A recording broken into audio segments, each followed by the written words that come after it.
তাপস বলে আমাদের দলীয় কর্মী, ওর সঙ্গে বচসা শুরু হয়। ও ভালোভাবেই বলে, কিন্তু বলতে বলতে ওকে বলে যে তোকে শেষ করে দেবো, মেরে দেবো। তো ও বলে যখন পারবে তখন মারবে, সেটাও ভিডিও ফুটেজে দেখা যাচ্ছে, যখন হবে তখন মেরে দেবে।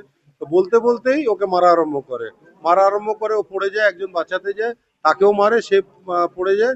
তারপরে তাপস ওখান থেকে উঠে পালানোর সময় তাকে 2-3 রাউন্ড গুলি চালানো হয়, এবং গুলি চালানোর পরে হ্যাঁ 2-3 রাউন্ড গুলি চালানো হয়, এবং তারপরেই ও ওখান থেকে মানুষ যারা ছিল গুলি চালার পরে তারা সবাই মানে পালানোর চেষ্টা করছে। এর মধ্যেই ওকে আবার ধরে মারধর প্রচন্ড ভাবে করে ফেলে।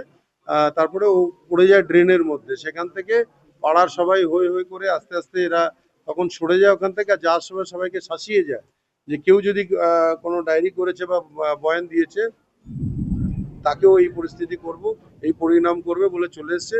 তারপরে পাড়ার ছেলেরা ড্রেন থেকে তুলে একটা ভ্যানে করে রোডে নিয়ে এসে টোটো করে ভাটপাড়া স্টেট জেনারেল হসপিটালে নিয়ে এসছে। খুবই খারাপ পজিশন তার।